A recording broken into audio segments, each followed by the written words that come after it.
오늘 아침 함께 나눌 하나님 말씀은 레위기 2장 2절 말씀입니다. 제가 말씀을 읽겠습니다. 그것을 아론의 아들들인 제사장들에게로 가져갈 것이요 그는 거기에서 곧 그 밀가루와 기름에서 한 움큼을 취하고 그 모든 유향을 취할 것이며 제사장은 그 헌물의 기념물을 제단 위에서 태워 불로 예비하여 주께 향기로운 냄새로 드리는 헌물로 삼을지니라. 아멘.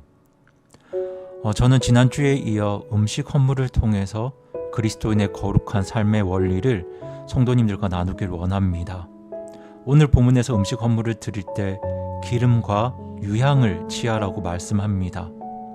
저희들이 앞서 살펴본 번제가 그리스도의 죽음을 상징했다면 레위기 2장에서 말씀하는 음식 헌물은 십자가에서 죽기까지 이 땅에서 예수님의 삶이 어떠했는가를 보여주는 제사라고 제가 앞서 말씀드렸습니다. 음식 헌물에 기름을 붓는 장면은 예수님께서 이 땅에 오셔서 하신 사역과 그 삶의 성격을 잘 보여주는 그림입니다.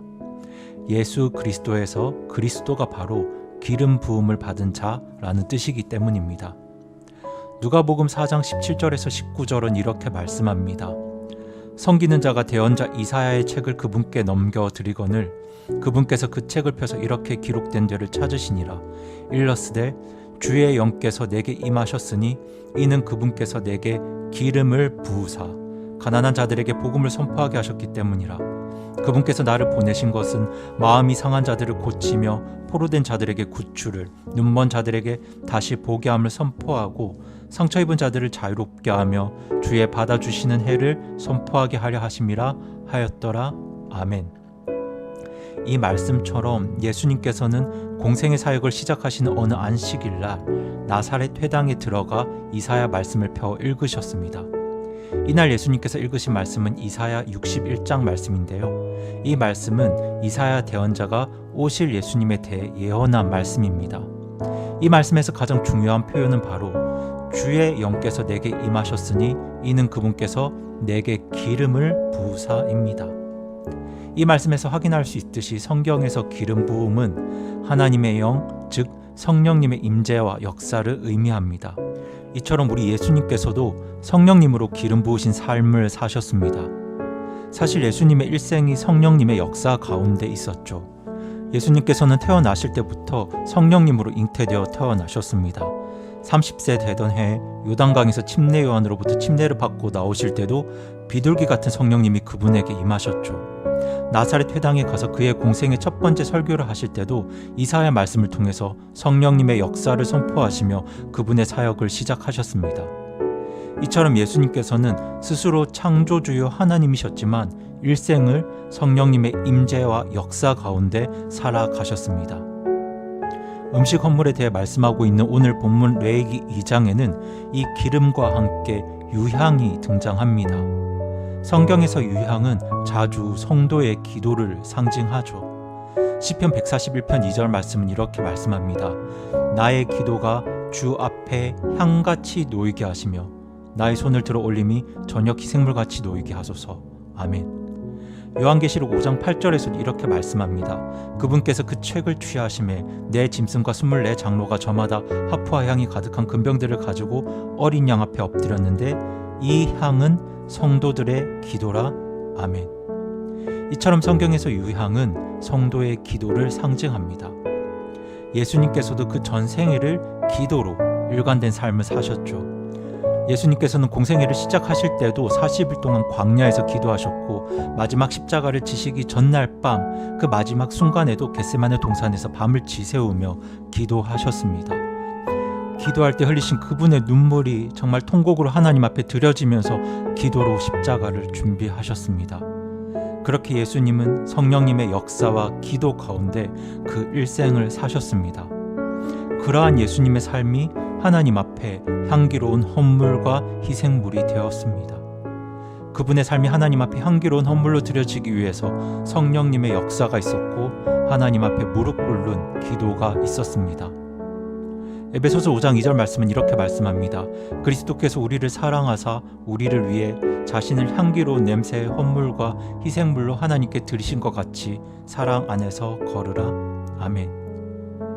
우리의 삶도 마찬가지입니다. 하나님께서는 구원받아 하나님의 자녀된 성도들이 거룩한 삶을 살기를 원하십니다. 구원받은 사람들이 스스로 고운 가루가 되어서 겸손하고 온유한 마음으로 주님을 사랑할 때 그 삶이 거룩함을 향해 나아가겠지만, 사실 이러한 삶은 사람 스스로의 어떤 노력으로 불가능한 일입니다. 우리가 주님의 거룩하심을 닮아가기 위해서는 기도가 필요하고 무엇보다 성령님의 도우심이 절대적으로 필요합니다.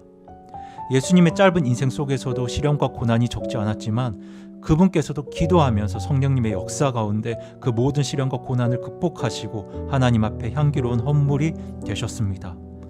예수님께서도 성령님을 구하며 사셨고 기도하며 사셨는데 우리에게는 이것들이 얼마나 더 필요하겠습니까? 기름과 유향을 취하는 음식 헌물은 성령님과 기도 없이는 살아갈 수 없는 우리의 삶을 잘 보여줍니다. 그런데 정말 감사한 것이 우리에게 있죠. 그것은 구원받은 우리들 안에 항상 성령님이 함께 하신다는 것과 하나님께서 언제나 우리의 기도를 아버지로서 들어주신다는 사실입니다. 우리에게는 항상 우리와 함께 계셔서 우리를 도우시는 성령님이 계시고 언제나 우리의 기도를 들어주시는 아버지 하나님이 계십니다.